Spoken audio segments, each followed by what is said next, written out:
மகா கணபதியே நமக. குரு வாழ்க, குருவே சரணம். ஆன்மீக அன்பர்கள் அனைவருக்கும் இனிய வணக்கங்கள். நம்ம இந்த வீடியோ மூலியமாக 2025ஆம் ஆண்டிற்கான ஆவணி மாத ராசி பலன்களை பார்க்க இருக்கிறோம். குறிப்பாக இந்த வீடியோவானது பார்த்தோம் அப்படின்னாக்கா சிம்மராசி அன்பர்களுக்கான வீடியோ. இந்த சிம்மராசி அன்பர்களுக்கு ஆவணி மாத கிரகநிலை ஆரம்பித்து உங்களுடைய ராசிநாதன் உங்கள் ராசியிலேயே ஆட்சி பலம் பெறக்கூடிய அமைப்புகளில் இந்த மாதம் உருவாகுதுங்க. ஆனால் இந்த சிம்மராசி அன்பர்களின் வாழ்க்கையில் பார்த்தோம் அப்படின்னாக்கா எப்பொழுதுமே ஒரு செயல்களை தொடங்கிட்டாங்க அப்படின்னாக்கா பின்ன நோக்கி அந்த செயல்களை விட்டு விலக மாட்டாங்க. எது நடந்தாலும் சரி அந்த செயலை செய்து முடிச்சுட்டு தான் வரக்கூடிய நபர்களாக இருப்பாங்க. எடுத்த காரியத்தை முடிக்கக்கூடிய ஒரு நபர்களாக இருப்பாங்க. யாருக்கும் அடிபணிந்து போகாத நபர்களாக இருப்பாங்க. நீதி நேர்மைக்கு கட்டுப்பட்டவங்களாக இருப்பாங்க. தப்பு செஞ்சவங்களுக்கு தண்டனை கொடுக்கக்கூடிய ஒரு மனிதர்களாக இருந்துட்டு இருப்பாங்க. தன் தாயாக இருந்தாலும் பிள்ளையாக இருந்தாலும் ஒருபோல பாவிக்கக்கூடிய நபர்களாக இருப்பாங்க. அப்போ இந்த சூரியன் தான் இந்த உலகத்துக்கு பிரதானம் அப்படின்ற நவகிரகத்துக்கே பிரதானம் அப்படின்ற மாதிரி சூரியன் அம்சத்தில் பிறந்த இந்த சிம்மராசி என்பவர்கள் எல்லாரையும் ஒருமனையே பாதிக்கக்கூடிய அமைப்புகள் உருவாகும். ஆனால் உலக மக்களுக்கு பார்த்தீங்கன்னா இவரை பார்த்தா கொஞ்சம் எப்பொழுதுமே கோபம் நிறைந்த நபர் அப்படின்ற ஒரு பட்டத்தோடு இவங்க வாழ்கிறத பார்க்க முடியும். இதுக்கு காரணம் சூரியனின் காரகத்துவம். மற்றவங்களை அடக்கி ஆளக்கூடிய சக்திகள் இவங்க கையில் இருக்குன்றிருந்தீங்க.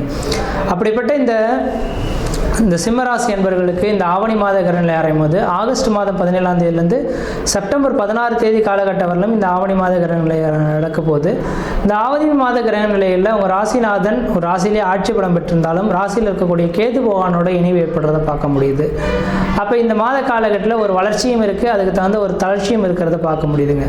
அப்போ முதல் காலகட்டம்னு சொல்லக்கூடிய ஆகஸ்ட் 17லேருந்து செப்டம்பர் 10 தேதி காலகட்டம் வரலும் நீங்கள் எதை செய்தாலும் தொட்டது தொடங்கக்கூடிய காலகட்டங்கள், நினைச்ச சாதனை பண்ணக்கூடிய காலகட்டங்கள், குடும்பத்தில் ஒரு சுப நிகழ்வுகள், சுபகாரியங்கள், அலியா சொத்து சேர்க்கை, வீடு மனைவாசல் வாங்குவது, கட்டுவது, குடிபெயர்வது, குலதெய்வத்துக்கு செய்ய வேண்டிய சடங்குகள் செய்கிறது, திருமணமாகாத நபர்கள் திருமண வாய்ப்புகள் கூடி வருது, குழந்தை பேர் இல்லாத நபர்கள் குழந்தை பேர் உருவாகிறது.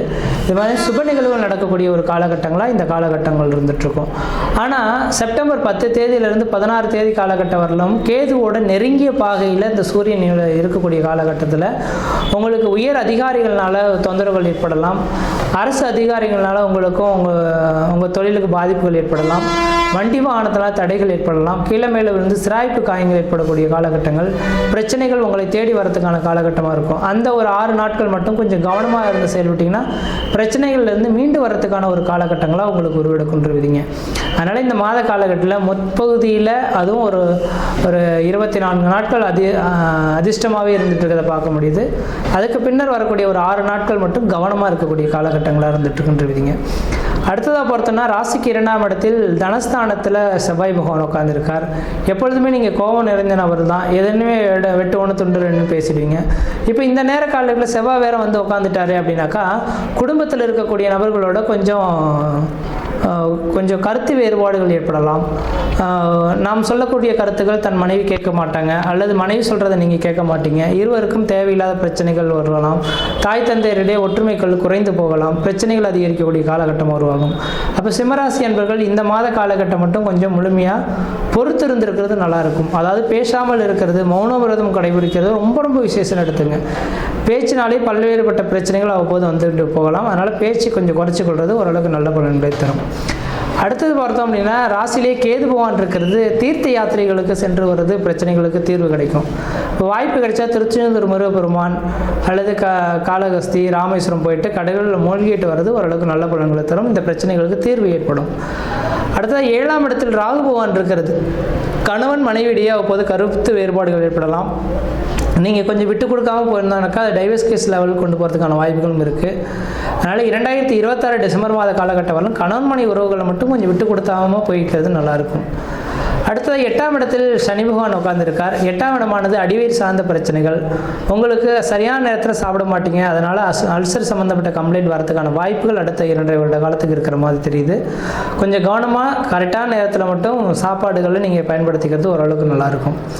அடுத்து ராசிக்கு 10ஆம் இடத்துல சந்திரன் இருக்கனால இந்த நேர காலகட்டத்தில் உணவு விடுதி வைக்கிறவங்க, இந்த ஃபேன்சி ஸ்டோர் வச்சுருக்கவங்க, அடுத்தது பார்த்தோம் அப்படின்னாக்கா புத்தக கடை வச்சுருக்கவங்க, இதை மாதிரி இந்த ஹோட்டல் வச்சு நடத்தக்கூடிய நபர்கள்லாம் பார்த்திங்கன்னா தொழிலில் வருமானங்கள் பெருகக்கூடிய காலகட்டம் உருவாகும்.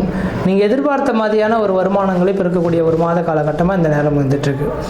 அடுத்தது என்னதான் நிறை குறைகளை நான் ரெண்டுமே சுட்டி காட்டினாலும் கூட இந்த மாத காலகட்டம் மட்டும் கிடையாது. 2026 ஜூன் மாத காலகட்டம் வரலும் குருவும் சுக்கிரனும் உங்கள் ராசிக்கு 11ஆம் இடத்துல இருக்க போகிறார். அப்போ சுக்கிரன் குரு பகவான் 11ஆம் இடத்துல இருந்தார்னா லாபங்கள் அதிகரிக்கக்கூடிய காலகட்டங்கள். அப்போ கடகராசி சிம்மராசி இந்த 2 ராசிகளுக்கு மட்டும்தான் குரு பகவான் யோகாதிபதியாக செயல்படுகிறார். இப்போ 11ஆம் இடத்துல குரு பகவான் இருந்து தனக்கு உங்களோட ராசிக்கு 5ஆம் இடத்தை பார்க்க இருக்கனால வெகு நாட்களில் குழந்தை பேர் இல்லாத நபர்கள் குழந்தை பேர் உருவாகலாம். திருமணமாகாத நபர்களுக்கு திருமண வாய்ப்புகள் கூடி வரலாம். குடும்பத்தில் ஒரு சுப நிகழ்வுகளும் சுபகாரியங்களும் செய்யக்கூடிய அமைப்பு உருவாகும். எடுத்த காரியத்தில் வெற்றி ஏற்படக்கூடிய ஒரு மாத காலகட்டமாக இந்த மாதம் இருந்துட்டுருக்குன்றீங்க. அடுத்த பார்த்தோன்னா உங்கள் ராசிக்கு 7ஆம் இடத்துக்கு இந்த குரு பகவான் பார்க்கறனால திருமணமாகாத நபர்கள் திருமண வாய்ப்புகள் கூடி வரும். இந்த மாத கால நிச்சயிக்கப்பட்டு திருமணம் நிர்ணயிக்கக்கூடிய ஒரு காலகட்டமாகவும் இந்த நேரம் இருந்துட்டுருக்குங்க. அடுத்ததாக பார்த்தோன்னா ராசிக்கு 3ஆம் இடத்தை குரு பகவான் பார்க்கறனால உங்களோட இளைய சகோதரத்துக்கு வெகு நாட்கள் நடைபெறாத ஒரு திருமண விஷயங்கள் தொழில் சார்ந்த விஷயங்களுக்கு வளர்ச்சி அடையக்கூடிய காலகட்டமாகவும் இந்த மாதம் வந்துட்டுருங்க. அப்போ எல்லாமே சிந்தித்து பார்க்கும்போது இந்த மாத காலகட்டமானது கடகராசி என்பவர்களுக்கு ஓரளவுக்கு வளர்ச்சி மிகுந்த ஒரு காலகட்டமாக இருக்குது. எந்த அளவுக்கு நீங்கள் முயற்சி எடுக்கிறீங்களோ அந்தளவுக்கு இந்த மாத காலகட்டம் வளர்ச்சி மிகுந்த காலகட்டமாக இருக்கும். தொழில் வருமானங்கள் பெருகும். வெளிநாடு வாய்ப்புகள் உங்களுக்கு சாதகமான சூழல்கள் ஏற்படுத்தலாம். தனியார் துறையில் வேலை செய்யக்கூடிய நபர்களுக்கு தனியார் துறையில் வேலை வாய்ப்புகள் உங்களுக்கு சிறப்பாக இருக்கும். வியாபாரம் கமிஷன் பேசிஸ் செய்யக்கூடிய நபர்களுக்கு வியாபாரத்தில் வளர்ச்சிகள் பெருகும். தொழில் சார்ந்த விஷயங்களில் ஒரு வளர்ச்சி மிகுந்த ஒரு காலகட்டமாக இந்த நேரம் வந்துட்டுருக்கு. 4ஆம் அதிபதி குடும்பஸ்தானத்திற்குனால பழமையான வீடுகளை இடிச்சிட்டு புதுமையான வீடு மனை வாசல் வாங்குவது கட்டுவதற்கான ஒரு காலகட்டமாக இருந்திருக்கு. திருமணமாகாத நபர்கள் திருமண வாய்ப்புகளும் குழந்தை பேர் இல்லாத நபர்கள் குழந்தை பேரும் கல்வியில் பின்தங்கிய மாணவ செல்வங்கள் கல்வியில் வளர்ச்சி பெறக்கூடிய காலகட்டம் உருவாகுது. எத்தனை பேர் எதிரிகள் இருந்தாலும் எதிரிகளை விட்டு விலகி விடக்கூடிய காலகட்டம் உருவாகும். குடும்ப உறவுகளை மட்டும் கொஞ்சம் விட்டு கொடுத்து போகிறது ஓரளவுக்கு நல்ல காலகட்டத்தை கொடுக்கும். உடல் ஆரோக்கியத்தில் மட்டும் கொஞ்சம் அக்கறை எடுத்துக்கங்க. அடிவயிறு சார்ந்த பிரச்சனைகள் அவ்வப்போது வரலாம். உடல் ஆரோக்கியத்தை மட்டும் அக்கறை எடுத்துக்கொள்வது நல்ல பலன்கள் தருன்றீங்க. மற்ற விதத்தில் உங்களுக்கு எந்த விதத்தையும் தோஷங்கள் கிடையாது. இந்த மாத காலகட்டத்தில் நீங்கள் அதிர்ஷ்டத்தை அனுபவிக்கணாக்கா இந்த மாதத்தில் வரக்கூடிய இரண்டு பிரதோஷ காலகட்டத்திலையும் சிவபெருமான் கோயிலில் இருக்கக்கூடிய நந்தி பகவானுக்கு 1 லிட்டர் பால் ஒரு முல்லைப்பூ வாங்கி கொடுத்து அர்ச்சனை செய்வது ஒரு விளைவாக இந்த மாத காலகட்டத்தில் அதிர்ஷ்டத்தை அனுபவிக்கக்கூடிய ஒரு காலகட்டங்களாக உருவாகுன்றீங்க. மற்ற விதத்தில் எந்த விதத்தையும் தோஷங்கள் பாதிக்க முடியாது. சீர்னு சிறப்புமாக இருப்பீங்க. நலமாக இருப்பீங்க. நன்றி, வணக்கம்.